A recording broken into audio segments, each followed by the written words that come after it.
So welcome back to the podcast. My name is Joseph Clough, and this is episode 339. No, it's not. It's 539. I made a little typo there. 539. And today, we're talking about how to reverse anxiety, your worries and your doubts. Now, to start this off, I want you to be very, very aware, really, really aware, that even though I know my stuff, I've been doing hypnosis, things like NLP and coaching or psychology stuff, all those things, for around 19 years. I think it will be in November, which is half my life pretty much. And even though I've overcame my biggest challenges, from feeling not worthy, deserving, or good enough, from feeling panic attacks, from dread, from anxiety, from doubting myself, the fear of success, the fear of failure, the imposter syndrome, you name it. I was probably the person, you could look it up in a dictionary and I would have been there. So it's one of those things that although I've overcame all of those issues, do I still feel anxiety sometimes? Yes. Do I still feel fear sometimes? Yes. Do I worry about things? Yes, I'm a human, right? These are a kaleidoscope of emotions because we're interacting with the outside world, which we have no idea how to interact with sometimes because life will throw us many curveballs along the way. But it's not about the not experiencing, it's about your ability to respond to it. It's about recognizing your thought patterns that once you understand, you can then interrupt. So yes, I do feel those emotions, but I have the ability to be able to adjust them or to be able to change my state very, very quickly into a more resourceful state. If we break things down from, I think it was episode 537, we were talking about how all issues, or actually to take it back, we were talking about we're not broken, we're not unfixable. We are not. That's not who we are. It's a habit and strategy that we've carried on based on certain things like a significant emotional event, maybe a sequential amount of events that caused us to make a belief or an identity or an association to something that makes us then react in that way. But it's all simply a habit, a strategy that if we can break down, we can actually then begin to transform. You are never never broken. You're never unfixable. It's about just making the changes that are needed to be had. So let's talk about the anxiety, worry, and doubt. It's a process. You perceive, and we talked about this quite a lot, that we don't see objectively, we see subjectively. And our subjective perception of what we feel is true is going to be the thing which makes up our responses. So in other words, our beliefs, our attitudes, our associations, our limiting decisions we may have made in the past with good intentions will cause us to see a world in a certain way or associate certain things to it. So you may be feeling anxiety or worry to a specific context or generalized anxiety. Now, when we break it down, it's really your relationship to the external world or the specific situation which causes you to react that way. And that is why it's absolutely normal to react in an anxious way. Now, let's put it way back in time. If we go way back in time, the fear, the worry, the anxiety kept us alive. Because way back then, we had to be in that protective mode. We weren't aware if there were other tribes or animals, feasts or famines. We had no idea what was coming next. So that biology part of us, that fight and flight response, causes us to have to react in fear sometimes or be anxious of what's coming next. But over the years and time, we've been conditioned. So we could say like our primary response is that reactive fight and flight. But then our secondary reaction of anxiety is more of a conditioned response. Maybe when you were very young, someone said something, someone did something, maybe a situation, maybe it's the economy, and it caused you to have a certain belief system about yourself or about a certain scenario or situation. And then that story or that theme, or it became a habit that set off certain triggers. But if we break it down, that trigger is a strategy. It's a strategy that your neurology is making time and time again. And guess what? It's going to keep on doing it until we upgrade the system. We've got to teach the unconscious mind that actually there's a better way of being in this world, because the unconscious mind is there to protect us. It heals us. It protects us. It does the habits, all those things. But we've got to get the unconscious mind back on our side. We've got to undo the hypnotic trances of life that created the issues within us right now. We've just been conditioned. But the fact we've been conditioned just means that we have the ability to recondition. Because if our unconscious mind is here to serve us and protect us, like healing the body and all those things in between, then if we can provide it with a better way of being safe in this world, by nature, by biology, it has to make that upgrade. So we have to recognize, one, it's a strategy. It's a learned strategy. It's not who you are. Anxiety is not who you are. And just to put it into context, anxiety is thinking about all the things you don't want to happen. And then it causes your unconscious mind and consciously to get in that vicious loop to be anxious about getting anxious, or to be anxious about blushing, or be anxious about self-consciousness.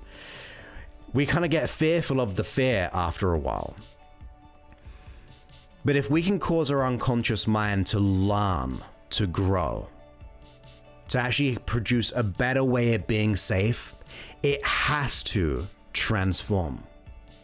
So let's realize, number one, our unconscious mind's trying to protect us by being anxious. It's a learned strategy. Then we've got to realize we have to recognize the strategy of worry and anxiety. Usually we're just so in the moment that it paralyzes us. It causes us to go, oh my goodness, what am I going to do? But we've got to take a step back and go, look, this is simply a strategy. This is a learned response. But if I can somehow dissociate myself and allow myself to go, okay, this is happening to me, but it's not who I am. Usually we don't know what we don't know. And we've covered this before. It's like the 4 steps of learning. The first phase is we don't know what we don't know. We're unconsciously incompetent. We have no idea. We're just automatic reactive beings. But then we become consciously aware that we have an issue.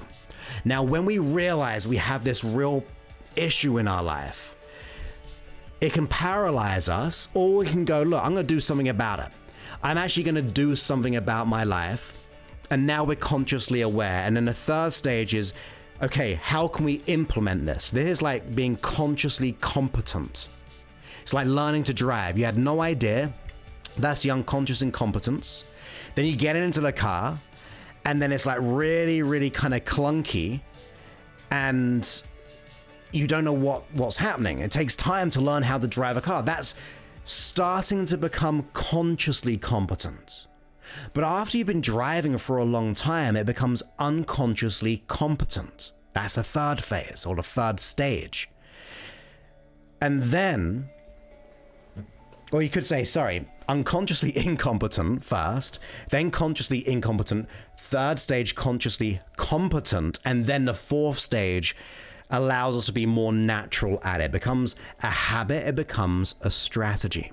And that is what happens with people who experience anxiety, worries, fears, and doubts, limiting thoughts of not being enough, not being capable, not being worthy, deserving. comparing ourselves to others, the imposter syndrome, all those things. It's a unconscious, competent behavior. It's just been doing it so long that it doesn't know what else to do differently. So we've got to separate ourselves from the anxiety. It is what you do, but it's not who you are. You are not an anxious person. You are running an anxious behavior. Or you're not a worrying person. That's not who you are. You're just running it because that's all you've been doing for a period of time, and your unconscious mind has no idea to do anything differently. So we've got to be conscious of our process. We've got to be conscious of our strategy. So in other words, how do you know when it's time to be anxious? There's got to be a triggering point. Do I see someone? Do I see my boss and go, oh my goodness? Is it when I think about money or I see a bill, it causes me to be in fear? If it's about like, if I want to see clients and like, oh my goodness, what do they think of me? You see, anxiety is a byproduct of a thought or an interpretation of something external. Does that make sense? Almost as if this thing happens and therefore I interpret it as this is something I should be anxious about or worried about or fearful about. So you've got to be consciously aware of your trigger points. You'll be consciously aware of your process. Otherwise, it will carry on happening beneath the surface. You've got to separate yourself. You've got to understand it. Now, one of the ways which I really like is, and I think we talked about it a few times recently, is that stoic mind. And there's different levels of stoicism. And ultimately, it's about getting clarity on what's the real situation here. What's illusionary and what's really real? What's the real thing that is happening here? Is it something that I'm making up in my mind, or is it warranted? Because there is a difference between warranted anxiety and unwarranted, appropriate and inappropriate.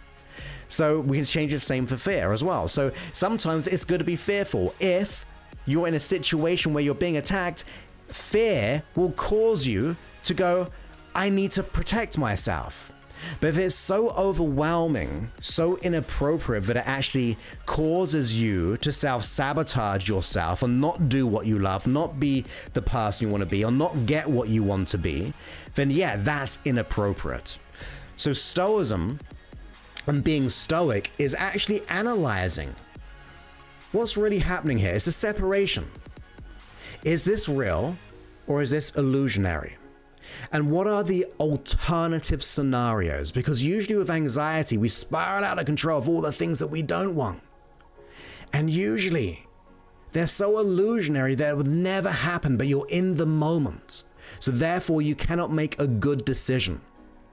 And we'll get into other tips soon, but we've got to be more stoic in nature and actually weigh up, what's the worst thing that can happen here? Like, I've been through some life stuff recently, and I haven't gone into the details of it, but it's been real big life-changing stuff for me. But I've always realized and become stoic that whatever happens, it will be okay. Like, it's gonna be fine. It will pass. It's not gonna it's not gonna kill me. It's not gonna cause me to do anything. It's a process, and more importantly, it's a process and opportunity of learning. What if we saw life as every situation is actually an opportunity to cause us to grow? That everything which is bad happening to us, where in the past we go, oh my goodness, I can't do anything. I've got all these reasons why I shouldn't do this. All these reasons as to why I am like I am, which validates my present situation. What if I ask myself questions which are, okay, this is happening, but it's not going to destroy me. The nature of me is something more than that. Maybe,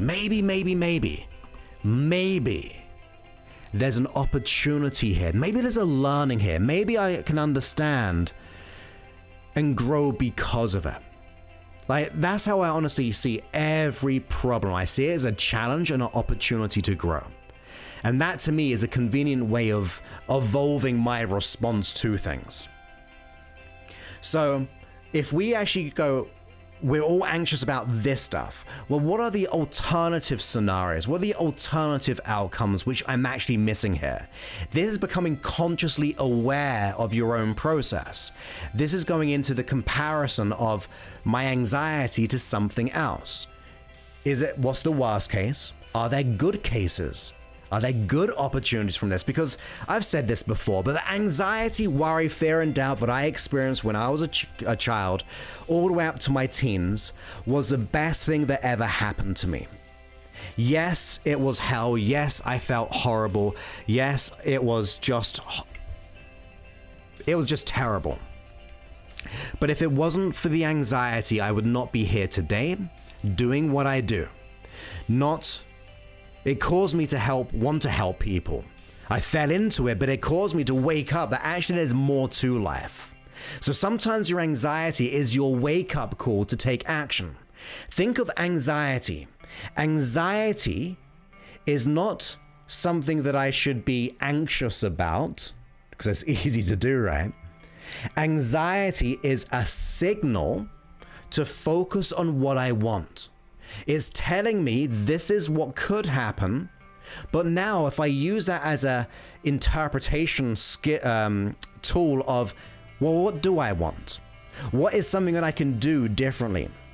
If I experience my life in such a way that anxiety has caused me to wake up that something's wrong, and it's my opportunity to focus on something else, to do something else, to be something else, to feel something else, I've got to think of anxiety as always a signal, or worry or doubt, to focus on what I want. Because anxiety causes you to get more anxious and react in a way that is not serving you. Now we can go into the woo-la-la stuff of like the energetic beingness of us, but even if we just break it down to biology, that part of the brain which is a reticular activating system, which actually if there's something in the forefront of your mind, your brain is wired up to look for more. That is why when you think, I'm gonna buy that car, you see that car everywhere. You learn that word and then suddenly that word pops out everywhere. Our brain is wired to focus and look for more of similar nature, similar things. So when you're anxious, you are bound to actually associate with different things of similar nature. But we need to get the biology of our brain to focus on, well, what can I learn from this? Let's be real. What are the other scenarios? How am I thinking? Is this my feeling or someone else's feeling or someone else's thought? Like if I'm anxious because I don't feel enough, is that my belief or was it given to me? Did I model it from my parents? Did I assume that belief about myself because I went through a significant emotional event, and because I was so young and in that fearful significant emotional event, I had no other way of deciding anything different? But as an adult, that's not who I am. So we've got to get more conscious of the process. We've got to separate ourselves from anxiety, recognize it for what it is, sometimes even process it by being stoic, but then being logical. Is this true? Is it not true? Are there alternative scenarios? Now, there's another thing we can do though, and this would be a little process for you. If you want to be able to change your state of anxiety, and I've actually got a recording this somewhere on some URL, it'll probably pop back into my mind, but let's do it together right now. So in fact, let's see what we can do. So if you're ready, I want you to think about anxiety.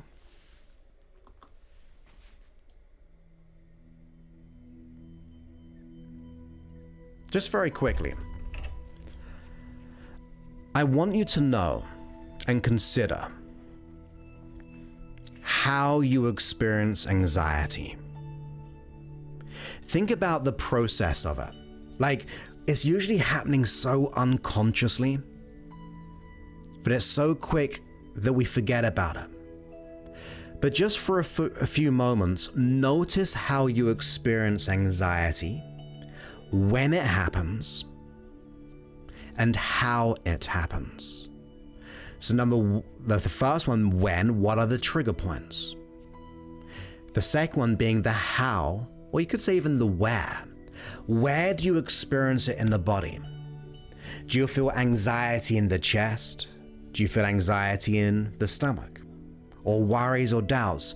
There's going to be a physical location.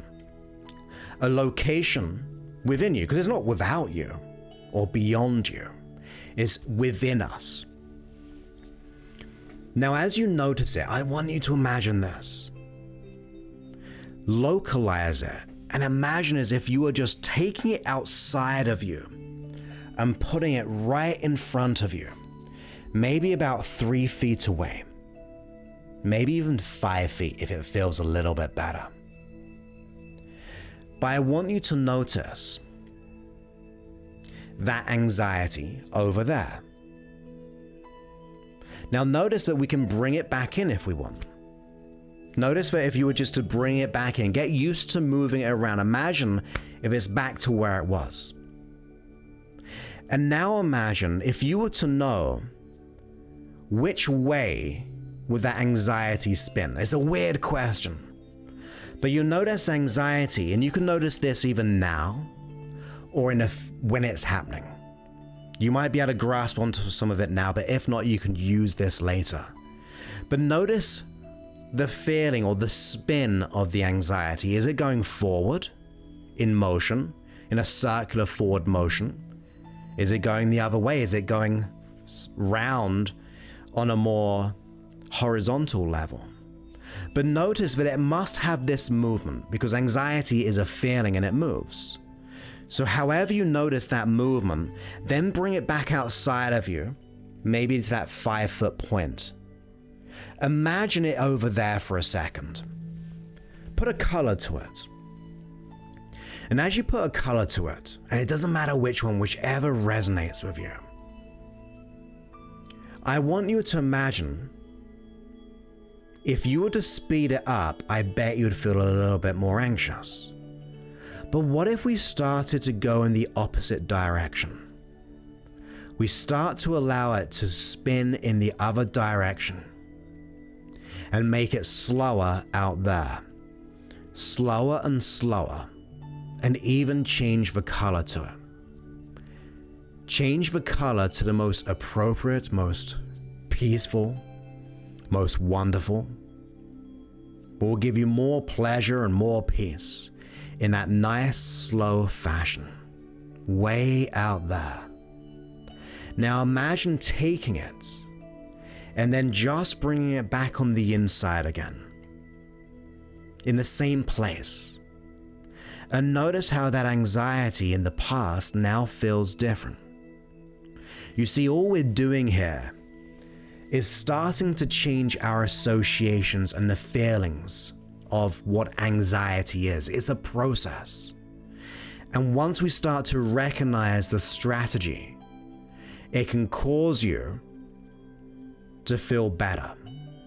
You can actually monitor and regulate your own unconscious processes. You see, you are in charge of your mind and therefore your results. And I wouldn't suggest to your unconscious mind to learn because of this or to grow, but I do want your unconscious mind to realize that anxiety does not serve you, doesn't protect you. It tries, but I want your unconscious mind to start to, even consciously, start to move it in different directions. It's a very quick and simple process to stop it, to dissociate from it, to move it differently, and then to reassociate to the experience of what we really want to happen. So I will try and find the link to the deeper process of that. But ultimately what it kind of tells us is that we're in charge of regulating our system. We are in control of our mind and our body. So to recap today, we've got to recognize anxiety is not who we are. It's a process that we've picked up. And we can say anxiety, worry, fear, and doubt, all those things. It's a process that we picked up, but also it was created because we unconsciously made certain decisions to be anxious about something or someone, or even about our own ability. So therefore there was a decision to maybe believe we're not good enough. So therefore that's why we should feel anxiety. Maybe we were programmed about money from our parents or situations when we went bankrupt or whatever it is, which then made us in that scarcity mindset. But it's all a process. So recognize it is not who you are. It's a process that is just happening. That once you recognize, you can start to interrupt. You can be more stoic in nature and realize, okay, this is what I'm anxious about, but what are the alternative scenarios? What are the things I'm missing here? Will it pass? Shall it pass? Will it cause me to grow? Is there an opportunity here to learn, to get better and stronger because of this situation? We've got to get in touch with our unconscious mind. And of course, you can utilize this with my hypnosis app, available on Android and also iPhone, which is freehypnosis.app, and you'll be able to find the direct link there. But there's so many tracks to choose from, and you can utilize it in that way.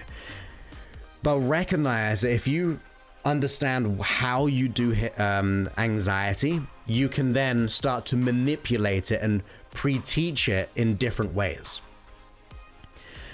So with that, and there is an anxiety track. I mean, oh my goodness, I've been working a lot of today updating the new titles for like things like imposter syndrome.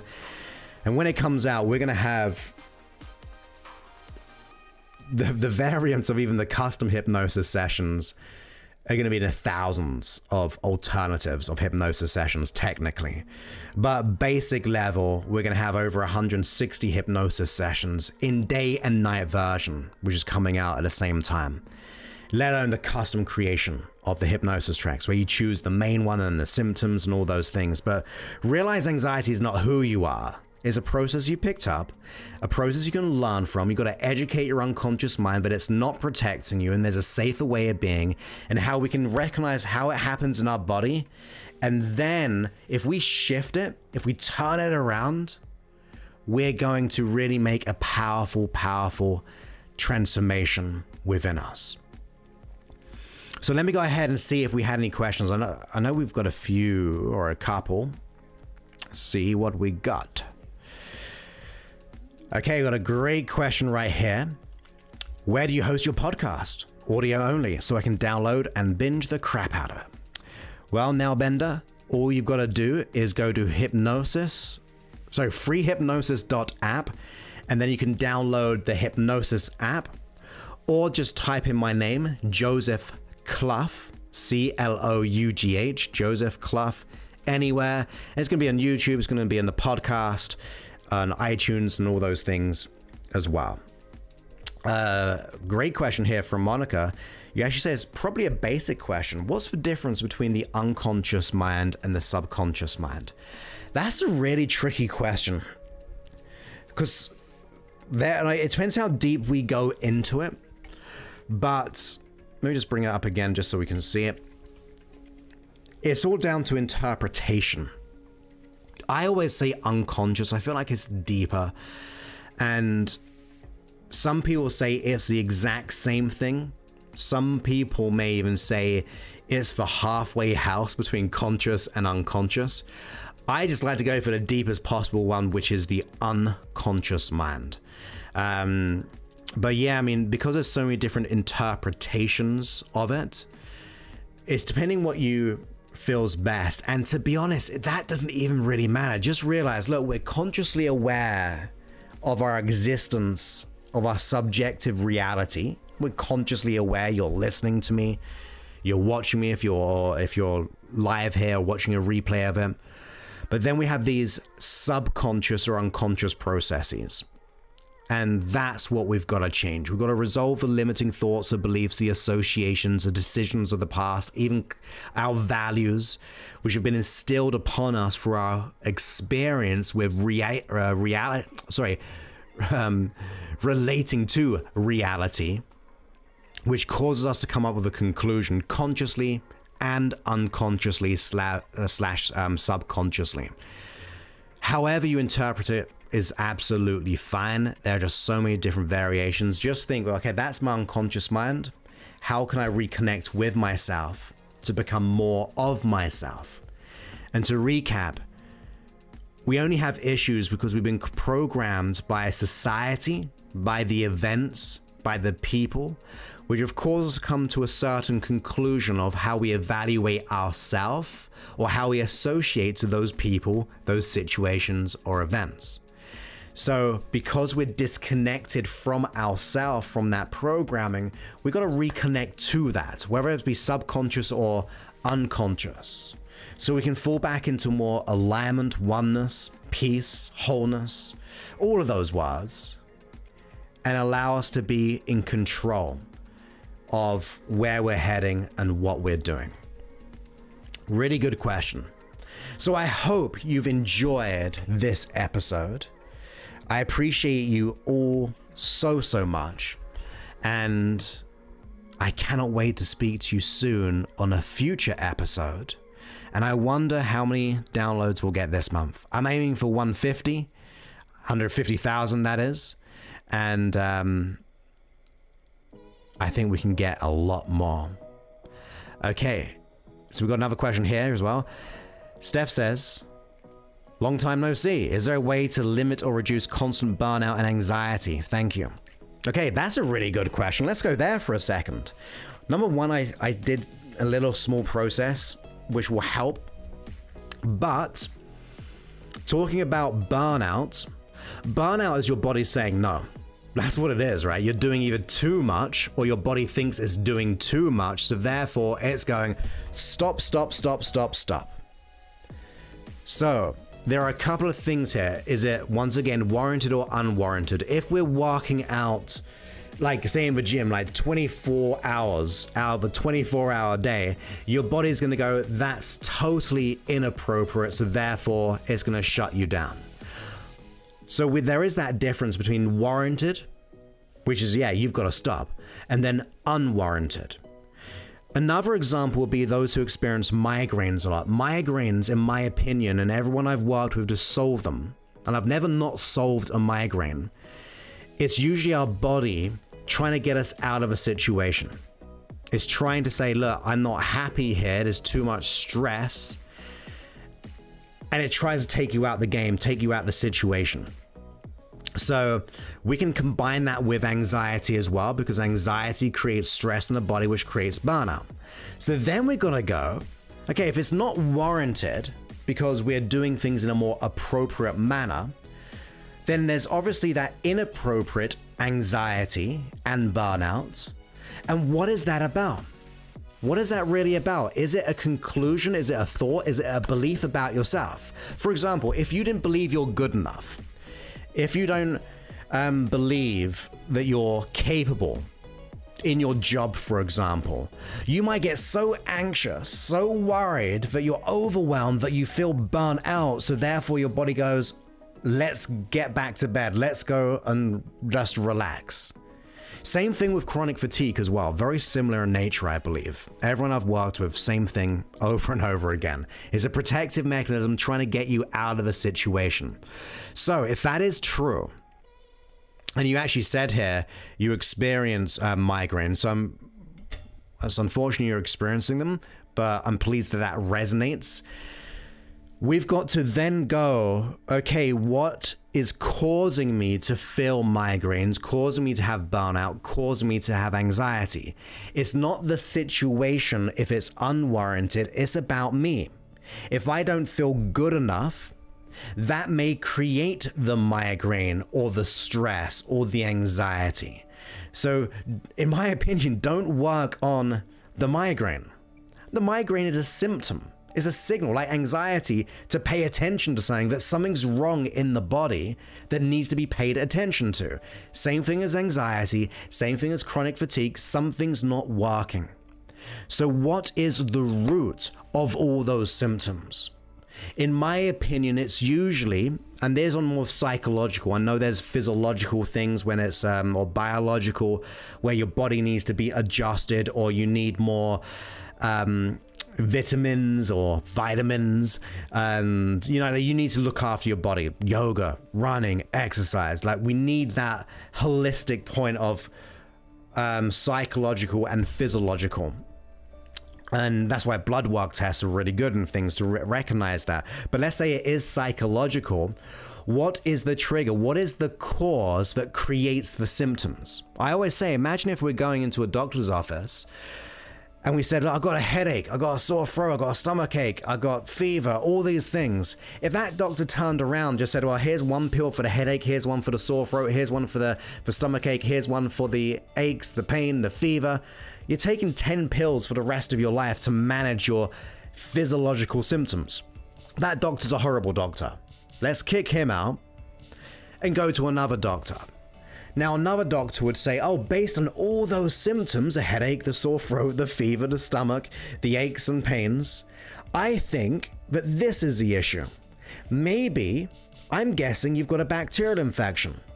Maybe have some antibiotics. Take this one pill 3 times a day for the next 5 days, and not only will it clear up the root of the issue, but it'll actually clear up all the symptoms. Right? That makes total sense. That's how we do it. Most people focus on a psychological level of their symptoms, what they experience. They try to work on the anxiety, which is good to manage and recognize, as we've discussed.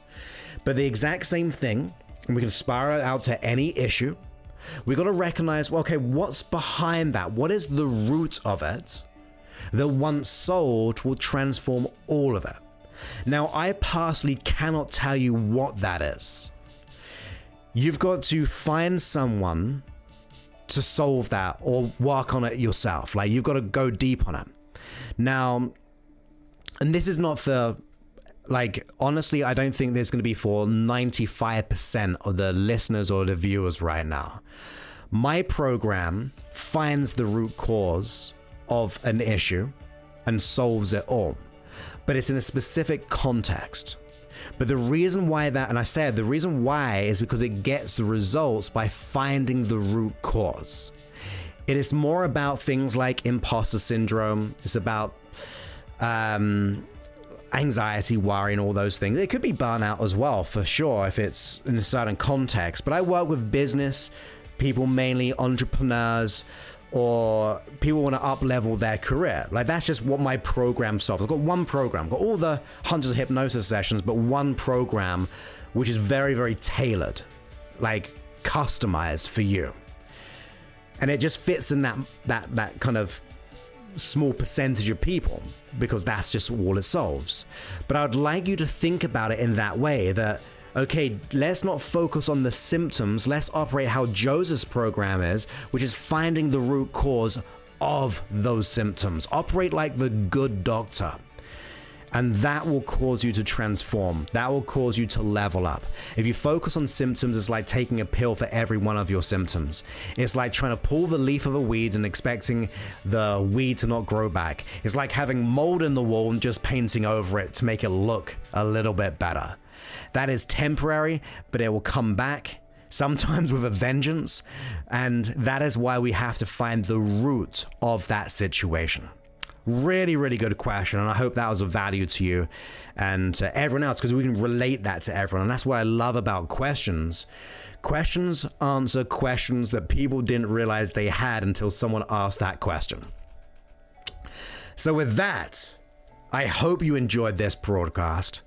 My name is Joseph Clough, and once again, if you want to download my app, it is freehypnosis.app. You can download it on the Android, or you can download it on the iPhone, iPad, and things like that as well, if you search for the iPhone version of it, if that makes sense.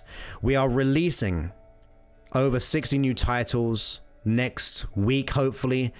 in every hypnosis session we've ever done in day and night version. And if you've unlocked the whole app, right, the whole app, we're giving you every day and night version for free. You haven't got to upgrade here. We just want to, I say we, it's me. I want to give it to you for free. And you're going to get both of those. So ideally, unlock the whole app if you can, because very soon we are going to change the unlock all. It's super, super cheap right now. Like all those hundreds and hundreds of hypnosis sessions for like $27 or something like that.